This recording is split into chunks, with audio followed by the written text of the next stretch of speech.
تمہارے خاموش سجدے اور تمہاری انکہی باتیں خدا کے ہاں بہت خاص مقام رکھتی ہیں۔ سنو، جس چیز کی آپ تمنا کرتے ہیں اس کے لیے دعا کرتے رہیں۔ ممکن اور ناممکن صرف انسان کے دماغ کا تصور ہے۔ اللہ کے لیے کچھ بھی ناممکن نہیں ہے۔ اللہ دیری انہی کے لیے کرتا ہے جن کا مانگنا اللہ کو پسند آ جاتا ہے۔ یاد رکھیں، اللہ سے آپ کا درد چھپا ہوا نہیں ہے۔ وہ رحمان آپ سے خوب واقف ہے۔ اللہ آپ کو خواب دکھاتا ہی تب ہے جب وہ تعبیر پر راضی ہوتا ہے، اور اگر اس نے آپ کو وہ نہ دینا ہوتا جو آپ مانگ رہے ہیں تو وہ کبھی بھی آپ کو دعا کی توفیق نہ دیتا۔ نظر انداز کر دیں وہ سارے وسوسے جو آپ کے دل کو بے چین کرتے ہیں کہ اللہ آپ کی دعائیں سن نہیں رہا۔ اللہ کے ہر کام میں کوئی نہ کوئی حکمت ہوتی ہے۔ کبھی کبھی اللہ ایسی خواہشات میں ہمارا دل لگا دیتا ہے جن کا ملنا ہمارے نصیب میں نہیں ہوتا، اور پھر ہم یہ کہتے ہیں کہ جب نصیب میں نہیں تو خواہش بھی کیوں؟ تو سنو، اللہ آپ کو اس مقام تک لانا چاہتا ہے جہاں صرف اس کے محبوب بندوں کا شمار ہوتا ہے، جہاں تک سب کی رسائی نہیں، اور یہ وہ مقام ہوتا ہے جہاں آپ کا صبر، آپ کا توکل، آپ کے آنسو، آپ کے سجدے، آپ کی عبادتیں آپ کو اللہ کا پیارا بناتی ہیں، اور ہر کوئی اس کا پیارا نہیں ہوتا۔ یاد رکھیں، تقدیر اور قسمت سے زیادہ طاقت دعا میں ہوتی ہے، اور جانتے ہیں کہ وہ کون سی طاقتور دعا ہے جو آپ کو دونوں جہانوں کی ایک ایک چیز خرید کر دے سکتی ہے؟ وہ ہے اللہ سے ہدایت کی دعا۔ اس دعا میں اتنی طاقت ہے کہ اللہ کہتا ہے کہ جب میرا بندہ میرے پاس ہدایت کی دعا لے کر آتا ہے تو مجھے اس پر اس قدر پیار آتا ہے کہ اس کی پسندیدہ دعا قبول فرما لیتا ہوں، اور اس کی دنیا اور آخرت دونوں سنوار کر رکھ دیتا ہوں۔ اگر آپ اللہ سے اپنی منچاہی چیز پانا چاہتے ہیں تو یاد رکھیں کہ جب بندہ مومن اپنے رب کے ساتھ مخلصانہ تعلق رکھتا ہے اور اس میں کوئی منافقت نہیں رکھتا، کوئی فریب نہیں رکھتا، تو اللہ کا تعلق بھی اس کے ساتھ ایسا ہی ہوتا ہے۔ اللہ فرماتا ہے کہ میرا بندہ میرے بارے میں جو کچھ گمان کرتا ہے میں وہی سلوک اس کے ساتھ کرتا ہوں۔ اگر آپ اللہ سے معجزات کے در کھلوانا چاہتے ہیں تو اللہ سے بڑے بڑے گمان رکھیں۔ یاد رکھیں، وہ نصیب کا ہر لفظ بدل سکتا ہے اور زندگی کا ہر پہلو آپ کی چاہت کے مطابق بنا سکتا ہے۔ رب ہی ہے جو مانگنے پر خوش اور نہ مانگنے پر خفا ہو جاتا ہے۔ اور اگر آپ یہ سوچ رہے ہیں کہ اللہ آپ کی پسندیدہ چیز آپ کے نصیب کا حصہ کب بناتا ہے اور اپنا کن کب فرماتا ہے، تو یاد رکھیں جب آپ اللہ سے مخلص دل سے مانگتے ہیں اور اپنی ذات سے کسی کی حق تلفی نہیں کرتے تو اللہ بھی آپ کے ساتھ بھلائی کا معاملہ کرتا ہے۔ آپ کا دل صاف ہوتا ہے تو اللہ خود بڑھ کر آپ کا ساتھ دیتا ہے، وہ آپ کے کام میں آسانی پیدا کر دیتا ہے۔ ایک حدیث میں آتا ہے کہ نبی کریم صلی اللہ علیہ وآلہ وسلم نے فرمایا کہ جو لوگ دوسروں پر رحم کرتے ہیں تمہارا رب ان پر رحم فرماتا ہے۔ تم رحم کرو ان پر جو زمین میں ہیں، خدا تم پر رحم فرمائے گا۔ اور اگر آج کوئی چیز آپ کو بے شمار دعاؤں اور ذکر و اذکار کے باوجود بھی حاصل نہیں ہو رہی تو سنو، اللہ آپ سے فرماتا ہے، اے میرے بندے، اگر تو میری رضا پر راضی ہو جائے کہ اے اللہ جو تو مجھے دینا چاہتا ہے میں اسی پر راضی ہوں، تو وہ فرماتا ہے کہ میں تمہیں وہی دوں گا جو تو اپنے لیے چاہتا ہے۔ اللہ قرآن میں قسم کھا کر کہتا ہے کہ جس نے مجھے راضی کر لیا میں یقیناً اسے ہر پریشانی سے نجات اور پرسکون زندگی عطا کروں گا۔ سنو، اگر اللہ نے آپ کے دل میں کسی چیز کی چاہت ڈالی ہے اور اسے پانے کی تڑپ آپ کو تہجد تک لے آئی ہے تو دیکھنا آپ کی دعائیں سنی جا چکی ہیں، آپ کے صبر کا صلہ لکھا جا چکا ہے۔ اب آپ کو آپ کے یقین کے معجزے دکھائے جائیں گے تاکہ آپ جان سکیں کہ مخلص دل اختتام میں ہمیشہ جیت جاتے ہیں اور تقدیریں اللہ کے ایک اشارے پر بدل جایا کرتی ہیں، کیونکہ اللہ کی محبت اتنی خاص ہوتی ہے کہ اگر انسان جائے نماز پر سر جھکا کر بیٹھا رہے، کچھ نہ بھی بولے، تب بھی وہ رب کچھ لمحوں کے بعد ایسا سکون بندے کے دل میں اتار دیتا ہے کہ لگتا ہے جیسے اس رب نے پریشان دل کو سمجھا دیا ہو کہ اے میرے بندے، نا امید نہ ہو، میں ہوں نا، سب ٹھیک کر دوں گا۔ آپ بس اللہ کی چاہت پر راضی ہو جائیں تاکہ وہ آپ کو آپ کی چاہت سے بھی زیادہ نواز دے۔ اور اللہ جب آپ کو آپ کی پسندیدہ چیز دینا چاہتا ہے تو یہ خاص اشارے ضرور ظاہر کرتا ہے۔ بعض دفعہ چیزیں کتنی ہی ناممکن نظر آ رہی ہوں، لیکن ایک بات ذہن نشین کر لیں کہ مجھ سے ہوتے ہیں۔ ان خاص لوگوں کے لیے جن کے خاص عمل اللہ سے کن کہلوا دیتے ہیں۔ جب آپ اللہ پر توکل کرتے ہیں تو اللہ ناممکن کو بھی ممکن بنا دیتا ہے۔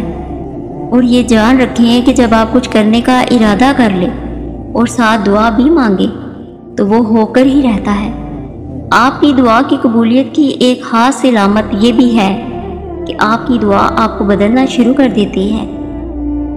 قبولیت کا اشارہ ہے کہ کچھ کرنے کا ارادہ کر لیں اور کسی بھی چیز کا خوف نہ کھائیں اللہ کے سوا، اور اپنی منزل کو پانے میں کبھی ہمت نہ ہاریں۔ چاہے راستے کتنے ہی مشکل ہوں، آپ اپنا سفر جاری رکھیں اور اللہ کی رسی کو مضبوطی سے تھامے رکھیں تو خوبصورت معجزے بھی آپ کا مقدر بن جاتے ہیں۔ اللہ نے قرآن میں آپ کو اس کا اشارہ دیا ہے کہ میں اپنے بندوں کو وہ دوں گا جس کی وہ کوشش کرے گا۔ یاد رکھیں کہ آپ کی قسمت کا چل کر آتا ہے، اور اگر وہ نہ بھی آئے تو آپ کو وہاں بلا لیتا ہے۔ جہاں سے آپ سوچنا ختم کر دیتے ہیں وہیں سے اللہ کی تدبیریں کام کرنا شروع کر دیتی ہیں، اور جو چیز آپ کے وہم و گمان میں بھی نہیں ہوتی وہی آپ کی قسمت میں لکھی ہوتی ہے۔ جانتے ہیں اللہ اچھوں کے ساتھ کبھی برا نہیں کرتا۔ اچھوں کے امتحان زیادہ ہوتے ہیں، اور جن کے امتحان زیادہ ہوتے ہیں ان کے درجات بھی بڑے بلند ہوتے ہیں۔ جانتے ہیں اللہ لوگوں کو معجزات کی راہ دکھاتا ہے، اس کے کیا اشارے ہیں۔ یاد رکھیں جس طرح دل کا خالق کائنات سے گہرا تعلق ہے، بالکل اسی طرح تہجد کا وقت خالق کائنات سے گہرا تعلق ہے۔ اس وقت وہ رب اپنی رحمت کے ساتھ متوجہ ہو کر آپ کو اس سے قریب کر کے آپ کی فریاد کو بڑے غور سے سنتا ہے، کیونکہ تہجد تو ہے ہی عطاؤں کا دروازہ۔ تو اگر آپ کی من پسند چیز کی تڑپ آپ کو تہجد تک لے گئی ہے تو یہ اس بات کا واضح اشارہ ہے کہ اللہ نے آپ کو خود ان مقبول ساتھ میں مانگنے کی توفیق عطا کی ہے، اور بہت جلد آپ کی تمام ناممکن دعاؤں کو قبولیت کا شرف بخشنے والا ہے، اور اپنے کرم سے آپ کے لیے معجزوں کے ایسے در کھولتا ہے جو آپ کی خوشیوں کا جہاں آپ کے قدموں میں ڈھیر کرنے کا سبب بنتا ہے۔ اور جو اللہ کی خاطر صبر کر لیتا ہے تو اللہ اسے اپنے خاص انعامات سے نوازتا ہے۔ اللہ قرآن میں فرماتا ہے، ضرور قبول ہوں گی تمہاری دعائیں، یہ وعدہ ہے تم سے اللہ کا۔ اللہ آپ کی بہتری کے لیے دیر ضرور کرتا ہے لیکن وہ بھولتا نہیں ہے، نہ آپ کی دعاؤں کو نہ اپنے وعدوں کو، اور بے شک وہ اپنے وعدوں کا بڑا سچا ہے، اور وہ ان کی تمام خواہشات پوری کرتا ہے جو وہ چاہتے ہیں۔ کوئی بھی کہانی جو تہجد تک پہنچ جاتی ہے پھر وہ کبھی ادھوری نہیں رہتی۔ تہجد میں بہنے والا ہر آنسو اللہ سے کن کہلوانے کی سفارش کرتا ہے، اور تہجد کی نماز ہی معجزوں کا ذریعہ ہے۔ اور یہ جان رکھیں کہ جو آپ کے نصیب میں بہتر ہے وہ آپ کو آپ کی تہجد کی دعاؤں کی وجہ سے بہت جلد حاصل ہو جائے گا۔ جس کا آپ کو انتظار ہے، جس کے لیے آپ روتے ہیں، جس کے لیے آپ راتوں کو اٹھ اٹھ کر دعائیں مانگتے ہیں۔ اور یہ یاد رکھیں آپ دعا تک نہیں پہنچتے بلکہ آپ کو دعا تک لایا جاتا ہے، اور آپ کے ہاتھوں کا دعا میں اٹھنا ہی اس بات کی نشانی ہے کہ اللہ آپ کو نوازنا چاہتا ہے۔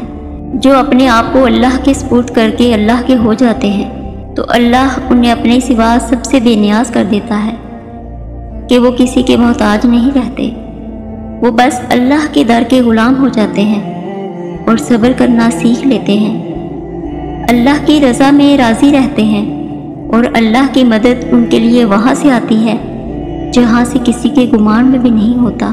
پھر ان کے لیے اللہ راستہ خود بناتا ہے اور یہ بات جان رکھیں کہ صبر انسان کو تب آتا ہے جب وہ اللہ پر بے پناہ یقین رکھتا ہے۔ اس لیے صبر رکھیں، یقین رکھیں، یہ آزمائش چند گھڑیوں کی مہمان ہے۔ ان قریب مایوسی کے بادل ختم ہونے والے ہیں، ان قریب رب کا نور قبولیت بن کر جگمگانے والا ہے۔ اور سوچیں، جس شخص نے اللہ کے ہر فیصلے پر سر جھکانا سیکھ لیا اور صبر کر لیا، اسے پھر دنیا کی کون سی چیز توڑ سکتی ہے؟ اس لیے ہمیں اپنی زندگی اسی رب کے حوالے کر دینی چاہیے جس کا پہلے ہی ہماری سانسوں اور لمحوں پر اختیار ہے۔ تب ہی ہم دنیا اور آخرت میں ایک پرسکون زندگی گزارنے کے قابل ہو سکیں گے۔ اللہ نے آپ کی امید کو اس لیے برقرار رکھا ہے کیونکہ اس نے عطا کی ساری تیاریاں کر رکھی ہیں۔ جس طوفان سے آپ اندر ہی اندر لڑ رہے ہیں، یہ یقین کریں کہ وہ تھم جائے گا، اور اس طوفان کے بعد آپ کو سکون قلب نصیب ہوگا اور آپ کی دعائیں قبول کر لی جائیں گی۔ یاد رکھیں، راستے اور منزل انہی کو ملتے ہیں جو اپنا راستہ بدل کر اپنی منزل کی جانب اپنے رب پر بھروسہ کر کے اپنا سفر اس کے حوالے کر دیتے ہیں۔ اللہ فرماتا ہے، جو بھی مجھے یاد رکھے گا میں اسے اس کی خواہش کے مطابق نواز دوں گا۔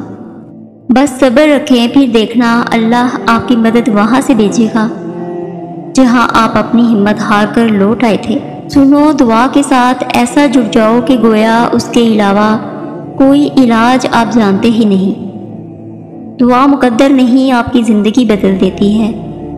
اللہ کسی بھی ٹوٹے دل کو ضائع نہیں جانے دیتا، اور جانتے ہیں کہ اللہ اس انسان کی پکار پر فوری کن کہہ دیتا ہے جو دکھوں میں بھی اس کا شدت سے طلبگار رہتا ہے اور اس کی رحمت کا صبر سے انتظار کر رہا ہوتا ہے۔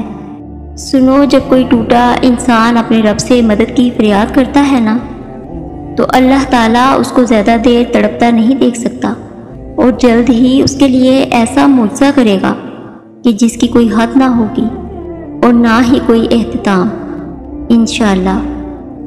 اور آخر میں آپ سب سے یہ کہنا چاہوں گی کہ اللہ قدم قدم پر آزماتا ہے، دل کا جائزہ لیتا ہے کہ کیا واقعی میرا بندہ اپنے دعوے میں سچا ہے؟ کیا واقعی میرے بندے کو میرا دین ہی چاہیے، یا دنیا کی رونقیں دیکھ کر میرا بندہ دین کو چھوڑ دیتا ہے؟ جنت کا راستہ قربانی مانگتا ہے، چھری سب سے پہلے اپنی ہی خواہشات پر چلانی پڑتی ہے۔ تبھی میں کہتی ہوں، ٹوٹے بغیر کچھ نہیں ملتا، نہ اللہ کی محبت اور نہ ہی جنت۔ اللہ آپ سب کو اپنے حفظ و امان میں رکھے، آمین۔ جزاک اللہ خیر۔